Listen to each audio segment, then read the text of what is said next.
गदा रहा गदाधारी आ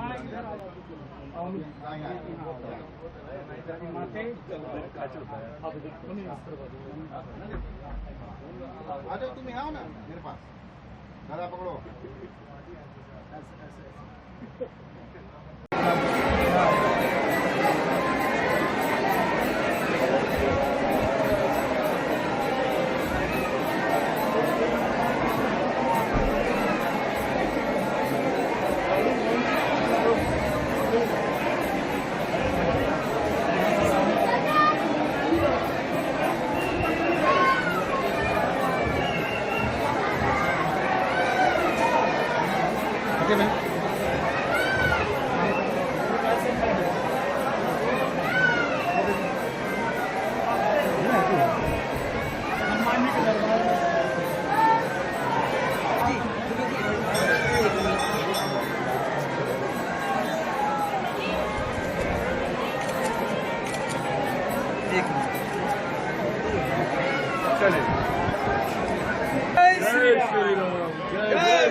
भाई यादव जी हटिए।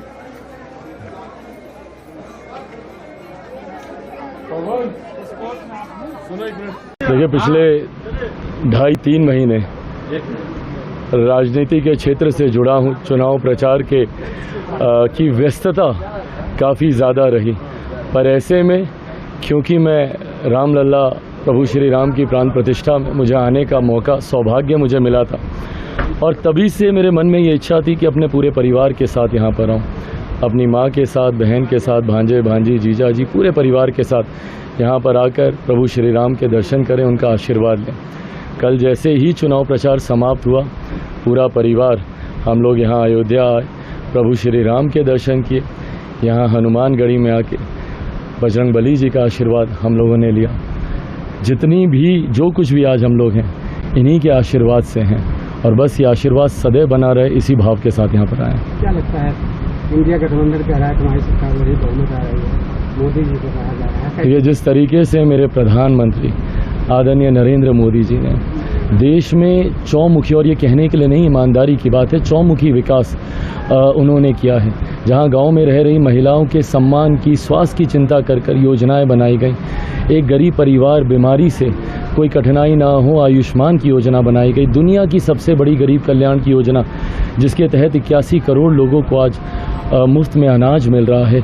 ये तमाम ऐसी योजनाएं हैं जहां पे एक गरीब परिवार को सकारात्मक तरीके से हर व्यक्ति को प्रभावित कहीं ना कहीं हुए हैं इससे। ऐसे में जहां प्रधानमंत्री जी ने देश की अर्थव्यवस्था का ध्यान रखा, गांव शहर की दूरी को कम करने का प्रयास किया, वहीं हर व्यक्ति के आस्था को भी उन्होंने सम्मान देने का काम किया। 500 साल से रामलला इसी तरीके से टेंट में विराजमान थे, धूप गर्मी धूल मिट्टी आंधी तूफान बरसात बारिश में। पहली बार देश में एक प्रधानमंत्री आए जिन्होंने उनको भव्य राम मंदिर में उनकी प्राण प्रतिष्ठा करवाने का काम किया। ऐसे में करोड़ों राम भक्त का साथ क्यों नहीं मेरे प्रधानमंत्री के साथ होगा। ऐसे में जो लोग सनातन को समाप्त करने की सोच रखते हैं, जो लोग शक्ति के विनाश की सोच रखते हैं, मुझे नहीं लगता कि देश की जनता कभी उनका साथ देगी। ऐसे में पूर्ण विश्वास है कि 4 जून को जब परिणाम आएंगे, बड़ी बहुमत के साथ लक्ष्य को पूरा करते हुए मेरे प्रधानमंत्री जी तीसरी बार प्रधानमंत्री पद की शपथ लेंगे। प्रधानमंत्री जी कन्याकुमारी विवेकानंद मंदिर में पहुंचे हैं, जहां पे विवेकानंद जी को दिव्य दृष्टि का अपराध ज्ञान प्राप्त हुआ। आओ आप अयोध्या रामलला जी, विपक्ष कह रहा है आचार संहिता की उल्लंघन है। कतई ये उल्लंघन नहीं है, पर ये बात वो लोग कतई नहीं समझ पाएंगे जो आध्यात्म को कभी जान नहीं पाए।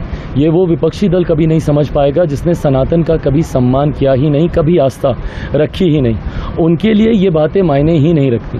मेरे प्रधानमंत्री जी 2014 में भी चुनाव प्रचार समाप्त होने के बाद इसी तरीके से उन्होंने ध्यान लगाया था, 2019 में भी और इस बार भी 2024 में भी, और उन्हीं का हनुमान हूँ। एक तरफ वो ध्यान लगाने गए हैं, मैं यहाँ प्रभु श्री राम और बजरंगबली जी का आशीर्वाद लेने आया हूँ।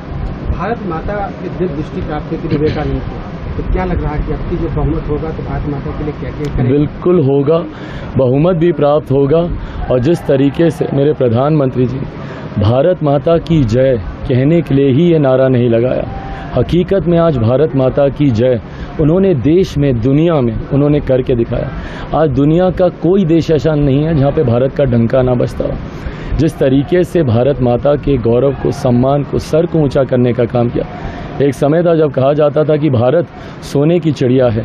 मेरे प्रधानमंत्री जी ने आज सोने का शेर भारत को बनाया है जो दुनिया में दहाड़ता है। ऐसे में भगवान का आशीर्वाद मेरे प्रधानमंत्री जी के साथ है और प्रधानमंत्री जी में वो क्षमता है देश को मजबूती से आगे लेकर जाने की। बिहार के लिए क्या करना चाह रहे हैं आप? बिहार में कई कार्य करने बाकी हैं। बिहार फर्स्ट, बिहारी फर्स्ट की सोच के साथ मैं निकला हूँ। प्रभु श्री राम के आशीर्वाद से और भगवान बजरंगबली के बल से मुझे वो सामर्थ्य ऊपर वाला दे, ये कामना करता हूँ कि अपने प्रदेश को विकास की राह पर आगे लेकर जा सके।